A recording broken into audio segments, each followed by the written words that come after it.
The fluorescent light in my garage workshop buzzed like an angry wasp as I hunched over the carburetor of my ancient Honda. 3 in the morning wasn't exactly prime time for automotive repair, but insomnia had become my constant companion lately. My wife Jennifer had been working late again, or so she claimed. "Danny, you're pathetic," I muttered to myself, wiping grease from my hands. At 39, I was supposedly in my prime, but I felt more like a relic gathering dust in the corner of my own life. The house creaked above me as Jennifer moved around upstairs. I heard her voice through the thin ceiling, muffled but animated. She was on the phone again, which wasn't unusual given her job as a marketing director at Pinnacle Tech. What caught my attention was the tone. Soft, intimate, nothing like the clipped professional voice she used during business calls. Curiosity got the better of me. I climbed the stairs quietly, my work boots making barely a whisper on the worn carpet. The bedroom door was slightly ajar, and Jennifer's voice drifted through the gap. "I can't wait to see you tomorrow, Tyler. Danny's working that stupid IT support shift all weekend, so we'll have plenty of time." Her laugh was breathy, flirtatious. "God, you make me feel alive again. He hasn't touched me in months, and honestly, I don't miss it." My stomach dropped like I'd swallowed a bowling ball. Tyler. I knew that name. Tyler Morrison, the golden boy account executive from her office. 6'2", perfect teeth. Drove a BMW that probably cost more than my annual salary. I pressed closer to the door, straining to hear more. "The way you kissed me yesterday in the conference room," Jennifer continued, her voice dropping to a whisper. "I thought I was going to lose my mind.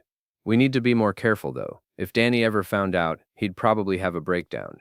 He's so fragile." Fragile. The word hit me like a slap. I'd been called many things in my life: sarcastic, stubborn, occasionally brilliant when it came to fixing computers, but never fragile. "Tomorrow at the Riverside Inn, room 237. I already checked us in under the name we discussed." She paused, listening to whatever Tyler was saying. "No, he won't suspect anything. Danny's too wrapped up in his little projects to pay attention to what I'm doing. Sometimes I think he prefers those computers to me anyway." The conversation continued for another few minutes, each word twisting the knife deeper. I learned about their 3-month affair, their weekend trips disguised as business conferences, and Jennifer's growing contempt for our marriage. By the time she hung up, I felt like I'd been hollowed out with a rusty spoon. I retreated to the garage, my mind racing. 15 years of marriage, and this was how it ended? Not with a fight or growing apart naturally, but with sneaking around and casual cruelty? The rational part of my brain, the part that had earned me a reputation as the best IT troubleshooter in the city, began analyzing the situation. Jennifer thought I was weak, predictable, someone she could manipulate and discard. Tyler probably saw me as a joke, the boring husband who was too stupid to notice what was happening under his own nose. They were both wrong. I spent the rest of the night in the garage, not working on the Honda, but planning. If Jennifer wanted to play games, I'd show her what a real game looked like. But I wouldn't be sloppy about it. No dramatic confrontations or emotional outbursts. This required precision, patience, and a level of cunning that my dear wife had never bothered to notice I possessed. The next morning, Jennifer emerged from the bedroom wearing a black dress that hugged her curves and heels that clicked authoritatively on the kitchen tiles. She looked beautiful, I had to admit, but now that beauty felt like a weapon aimed at someone else. "Working late again tonight," she announced, not bothering to look at me as she poured coffee into her travel mug. "Big presentation on Monday." "The Morrison account?" I asked casually, watching her face in my peripheral vision. She froze for just a moment, then recovered. "Among others." "You know how it is." "I do indeed." I took a sip of my coffee, savoring both the bitter liquid and the irony. "Tyler Morrison seems like a real go-getter." This time her reaction was more pronounced. The coffee mug trembled slightly in her hand. "How do you know Tyler?" "Company directory. I had to reset his password last week." "Seemed like a nice guy, very enthusiastic." Jennifer's laugh sounded forced.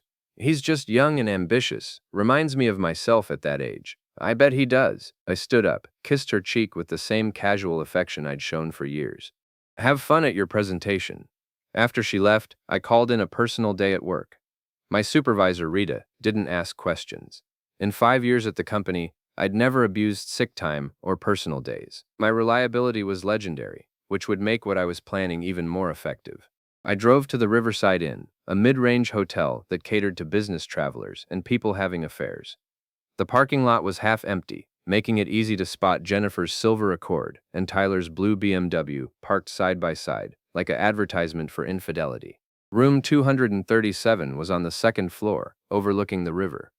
I didn't need to see them together to confirm what I already knew, but I took a photo of their cars anyway.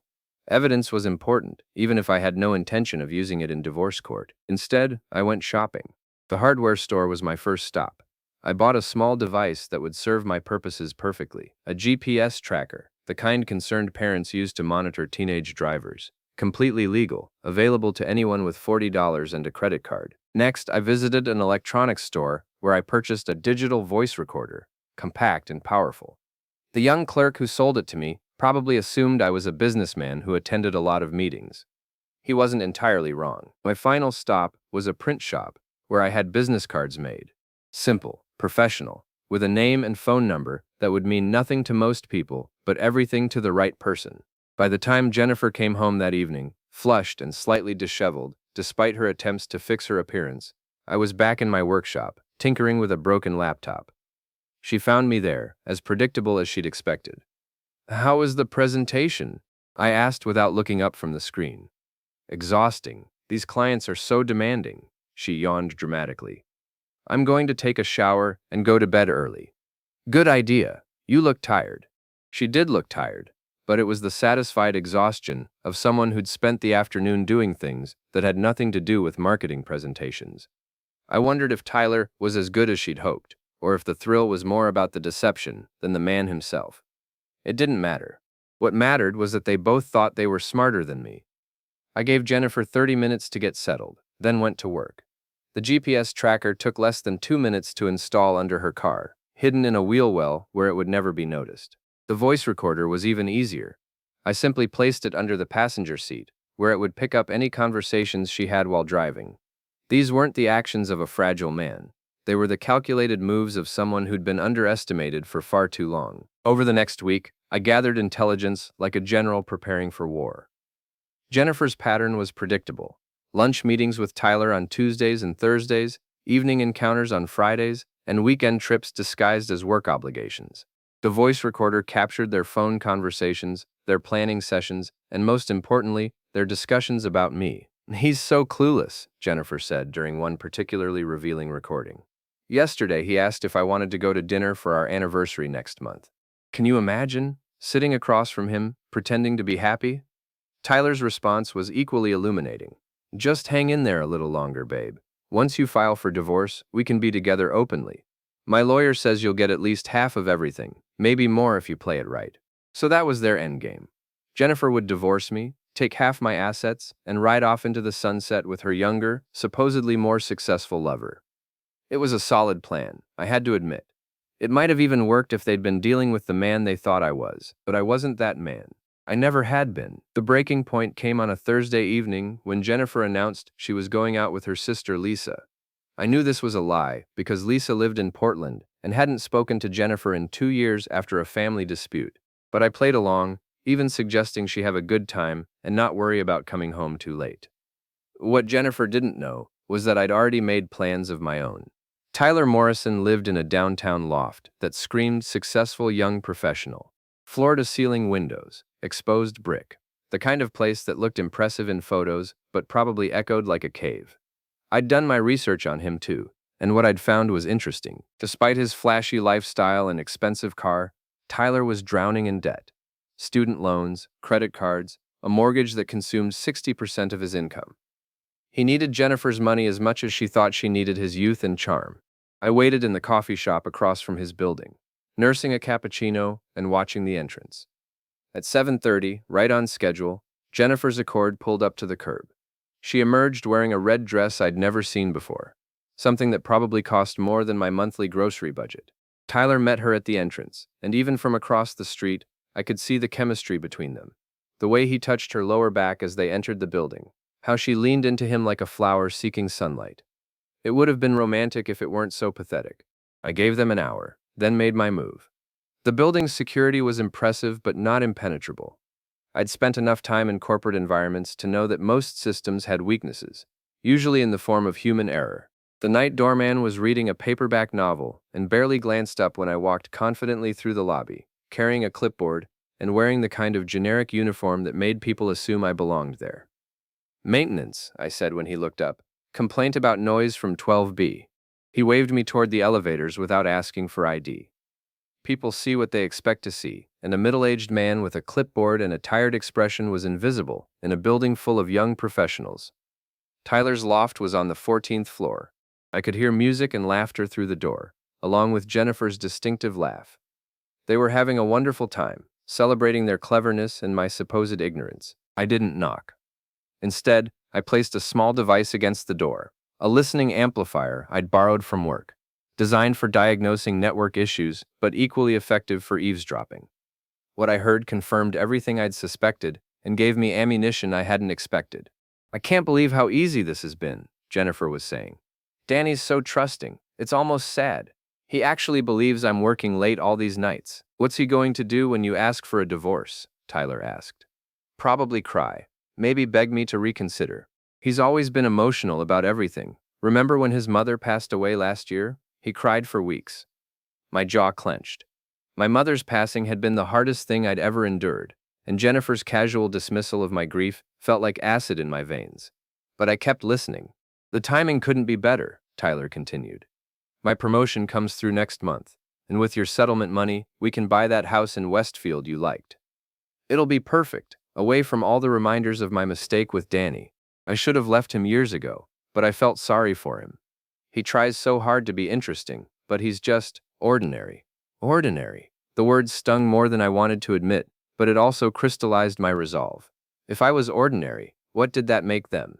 A cheating wife and her debt-ridden boyfriend, planning to steal half my life's work to fund their fantasy future? I'd heard enough, but instead of confronting them, I implemented the next phase of my plan. The device I placed under Tyler's welcome mat was similar to the one I'd installed on Jennifer's car, but this one had additional capabilities. It would track his movements and record audio from his apartment entrance. More importantly, it would help me anticipate their next moves. Over the following days, I refined my strategy. The goal wasn't just to expose their affair. That would be too simple, too clean. They'd both recover from embarrassment and move on with their lives, probably together. I wanted something more permanent, more fitting to the crime. Jennifer thought I was fragile and ordinary. Tyler saw me as an obstacle to be removed. They'd both underestimated the man they were trying to destroy, and that mistake would cost them everything they thought they wanted. The opportunity came sooner than I'd expected. On Friday afternoon, while monitoring their communications, I learned about a company party scheduled for the following week. Pinnacle Tech was celebrating a major contract win, and all employees were invited to bring their spouses. Jennifer had mentioned it to me in passing, assuming I'd decline as I usually did. Corporate parties weren't my scene, and she knew it. But this time would be different. "I think I'll come with you," I announced over dinner that night. Jennifer nearly choked on her wine. "Really? You hate those things. I've been thinking about what you said, about me not taking enough interest in your career. Maybe it's time I made more of an effort." The panic in her eyes was barely concealed. "Danny, you don't have to do that. It'll be boring, just a bunch of marketing people talking shop." "Sounds fascinating. I'd love to meet your colleagues, especially Tyler Morrison. You've mentioned him so often, I feel like I already know him." If Jennifer had been smart, she would have found a way to uninvite Tyler or convince me to stay home. Instead, she spent the weekend in a state of barely controlled anxiety, making excuse after excuse why I shouldn't attend. Her desperation was intoxicating. For the first time in months, I felt like I had the upper hand in my own marriage. The party was held at the Grandview Hotel, a downtown establishment that tried too hard to be elegant. Jennifer wore a black cocktail dress and enough perfume to choke a horse. She'd been quiet during the drive over, her usual chatter replaced by tense silence. "You look nervous," I observed as we walked toward the hotel entrance. "I'm not nervous, just tired. It's been a long week. I'm sure Tyler will perk you right up." She stumbled slightly, her heel catching on the sidewalk. "What's that supposed to mean?" "Nothing. Just that he seems to energize you. Every time you mention working with him, you light up like a Christmas tree." The hotel ballroom was full of Pinnacle Tech employees and their partners, all dressed in their finest and trying to network while pretending to have fun. I recognized several faces from Jennifer's social media posts, but my attention was focused on finding one person in particular.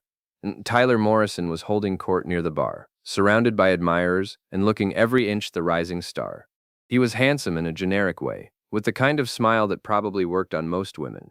When he saw Jennifer approaching, his expression shifted to something more intimate before he caught sight of me, and quickly composed himself. "Tyler," Jennifer said, her voice artificially bright. "I'd like you to meet my husband, Danny." Tyler extended his hand with practiced charm. "Danny, I've heard so much about you. Jennifer talks about you all the time." His handshake was firm, confident, the grip of a man who'd never doubted his place in the world. But I noticed the slight tremor in his fingers, the way his eyes darted between Jennifer and me, as if calculating the safest response to every word. "All good things, I hope," I replied, matching his smile with one of my own. "Of course. She's very proud of your work in IT. Technology is so important these days." The condescension in his voice was subtle but unmistakable. Technology was important, but not as important as whatever Tyler did in marketing. I was useful, like a plumber or electrician, but not someone he needed to take seriously. "It has its moments," I agreed. "In fact, I've been working on something that might interest you. A new system for tracking employee communications and activities. Very cutting-edge stuff." Tyler's smile faltered slightly. "Communications, email, phone calls, text messages, location data. Amazing what technology can do these days. We can track patterns, identify unusual behavior, even predict when someone might be planning to leave the company." Jennifer's face had gone pale, but she tried to maintain her composure. "Danny, I'm sure Tyler doesn't want to talk about work stuff."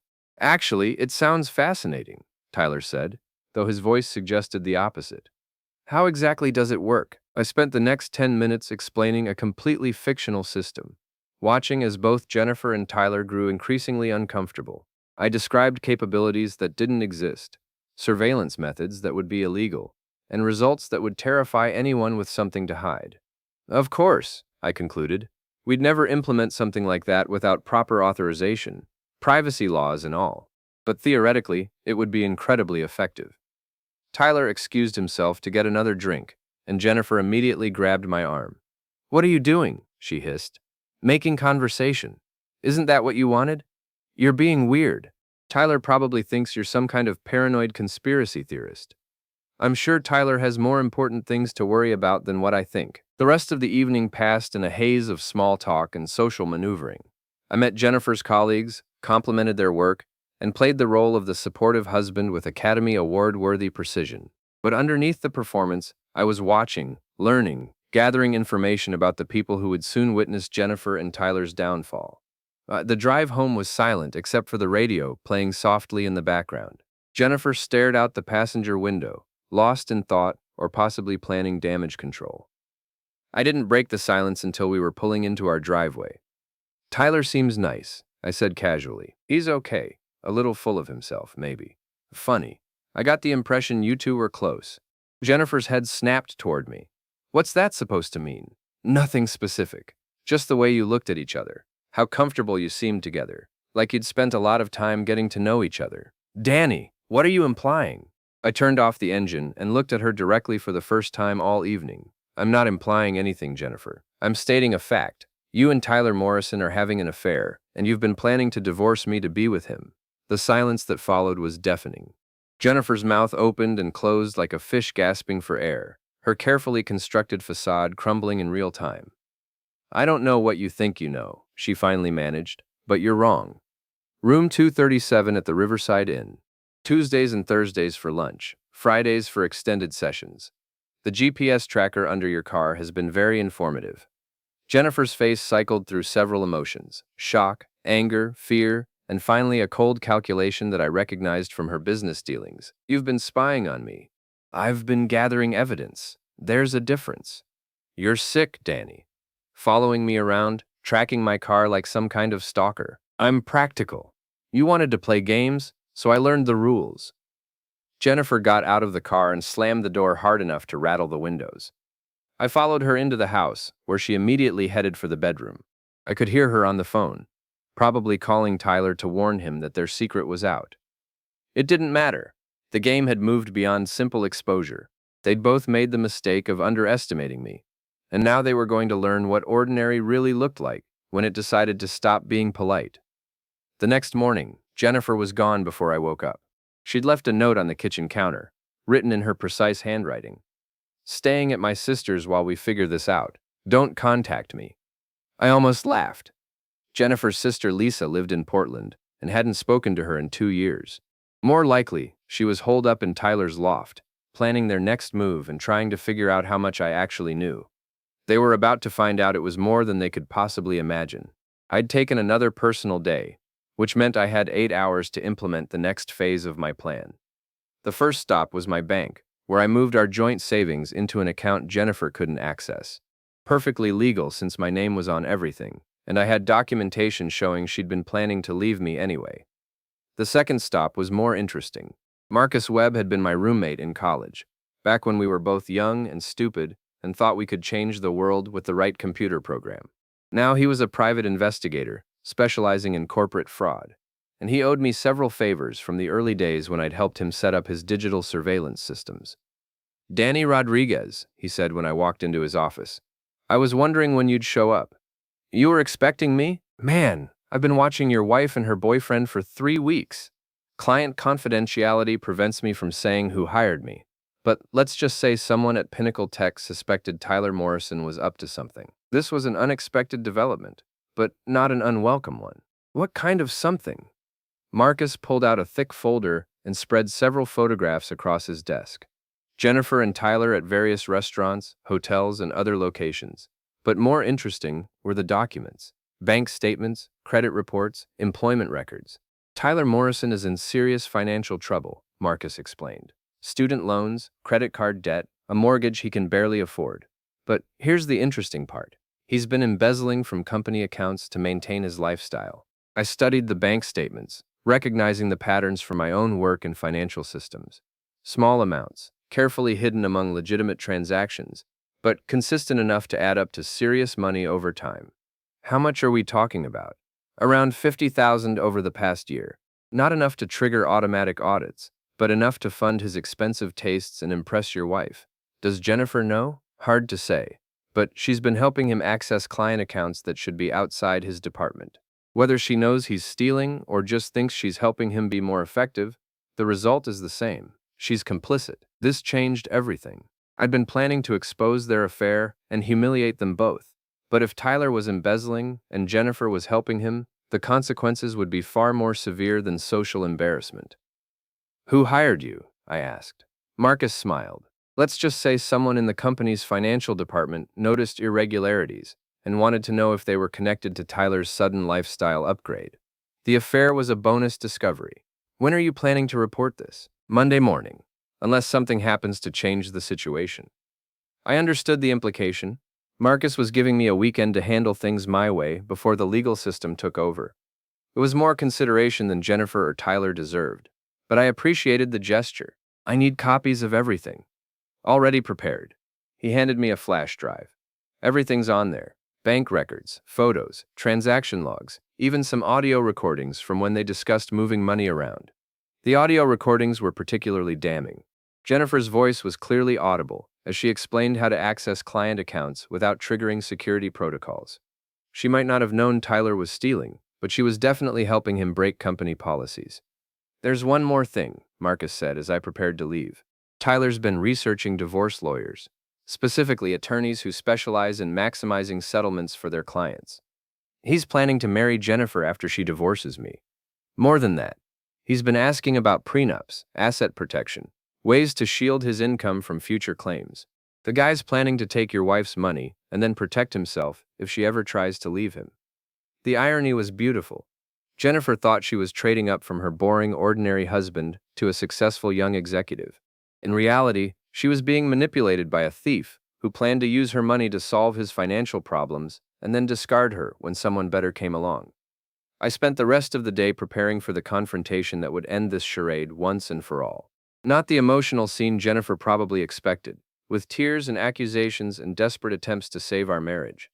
Something much more surgical and permanent. The plan required precise timing and careful choreography. But I had all the pieces in place. Jennifer and Tyler had made the mistake of thinking they were the smartest people in the room. They were about to learn otherwise. Saturday evening, I sent Jennifer a text message. "We need to talk. Meet me at Riverside Inn, room 237, tomorrow at 8 p.m. Come alone." Her response came back within minutes. How do you know about that room? 8 p.m., Jennifer. Don't be late. I knew she wouldn't come alone. She'd bring Tyler, probably thinking they could intimidate me or convince me to accept the situation quietly. What they didn't know was that I'd invited other guests to the party. Sunday afternoon, I made 3 phone calls. The first was to Jennifer's boss at Pinnacle Tech, a woman named Patricia Chen, who'd built her reputation on running a clean, ethical company. I didn't mention the affair. That would come later. Instead, I focused on the financial irregularities Marcus had discovered, providing just enough information to pique her interest without revealing my sources. The second call was to Tyler's direct supervisor, a man who'd apparently been suspicious of Tyler's recent performance and lifestyle changes. Again, I kept the details vague, but suggested he might want to review Tyler's recent client interactions. The third call was to my lawyer, a sharp woman named Rebecca Santos, who specialized in divorce cases and had a reputation for protecting her clients' interests with ruthless efficiency. By Sunday evening, all the pieces were in position. I arrived at the Riverside Inn at 7:30, giving myself time to set up the digital recorder and position myself where I could see the parking lot. Jennifer's car arrived at exactly 8 o'clock, followed immediately by Tyler's BMW. They'd coordinated their arrival, probably thinking they were being clever. I watched them walk across the parking lot, Jennifer looking nervous but determined, Tyler strutting with the confidence of someone who thought he held all the cards. They had no idea they were walking into a trap that would destroy everything they'd worked for. The knock on the door came at 8:05. "It's open," I called out.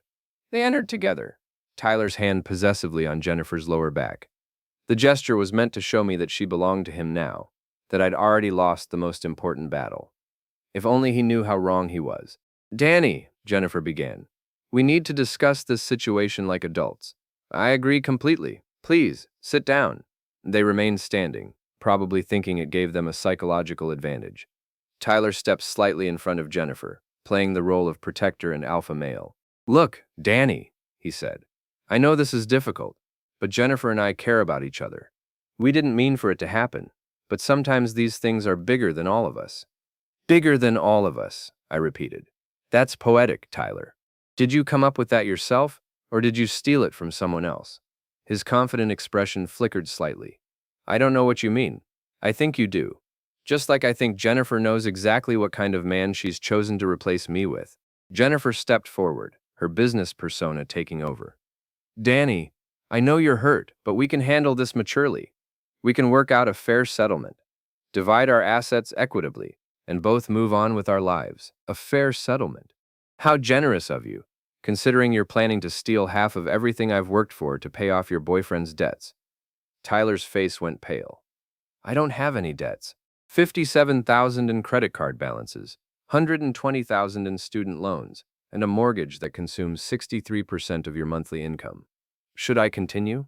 "How do you know that?" "The same way I know about the $50,000 you've embezzled from Pinnacle Tech over the past year." The silence that followed was profound. Jennifer turned to look at Tyler, confusion and dawning horror replacing her earlier confidence. "That's impossible," Tyler stammered. "I would never." Client account transfers, dummy invoices, expense report padding. Very creative, actually. I'm impressed by the sophistication of the scheme. Jennifer's voice was barely a whisper. "Tyler, is this true?" "Of course not. He's making it up to try to break us apart." I pulled out my phone and played one of the audio recordings Marcus had given me. Tyler's voice filled the room, clear and unmistakable, as he explained to Jennifer how to access client accounts without triggering security protocols. "That's not what it sounds like," Tyler said desperately. "I was just trying to be more efficient, by stealing $50,000. I never stole anything." "Then you won't mind when the FBI reviews your financial records tomorrow morning." Tyler's knees actually buckled. He grabbed the back of a chair to steady himself, his face cycling through panic, anger, and desperate calculation. "You can't prove anything. Bank records, transaction logs, security footage, audio recordings. I can prove everything, Tyler. The question is what happens next." Jennifer had been listening to this exchange with growing horror, but now she found her voice. "Danny, what do you want?" "I want you both to understand the situation you're in. Tyler is going to prison for embezzlement. Jennifer, you're going to be investigated as an accessory since you helped him access those accounts. Your career at Pinnacle Tech is over, and your reputation in the marketing industry is finished. Unless, Tyler asked. There is no unless. This isn't a negotiation. I'm simply explaining the consequences of your choices. Jennifer's composure finally cracked. You bastard. You've been planning this whole thing, haven't you? The party, the questions, all of it. I've been responding to your actions, Jennifer. You chose to have an affair. You chose to help Tyler steal from your company. You chose to plan a divorce designed to take half of everything I own. I'm simply making sure there are appropriate consequences. We never meant to hurt you, she said, tears starting to flow. You meant to destroy my life and steal my money. The fact that you didn't think about my feelings doesn't make it better. Tyler had been quiet during this exchange, probably trying to figure out if there was any way to salvage the situation. Now he played his last card. If you turn me in, Jennifer goes down too. Is that really what you want? Jennifer made her choice when she decided to help you commit crimes. I'm not responsible for protecting her from the consequences. The knock on the door interrupted our conversation. I'd been expecting it, but Jennifer and Tyler both jumped like they'd been shocked. Room service, I called out, then looked at my soon-to-be ex-wife and her criminal boyfriend. Actually, that would be the FBI. I called them an hour ago. Tyler bolted for the bathroom, probably thinking he could escape through a window. Jennifer just stood there, her world collapsing around her, as she realized the full scope of what was happening. Danny, please, she whispered. We can fix this. We can work something out. The time for working things out was before you decided to betray everything we built together. The FBI agents were professional and efficient. They had warrants for both Tyler's financial records and Jennifer's involvement in the account access scheme. Within an hour, both of them were in custody, their dreams of a future together replaced by the reality of criminal prosecution. I drove home alone, feeling oddly empty, despite having achieved everything I'd planned. The house was quiet, filled with 15 years of shared memories that now felt like artifacts from someone else's life. My phone buzzed with a text message from Marcus. Saw the news. Well played. But it didn't feel like a victory. It felt like,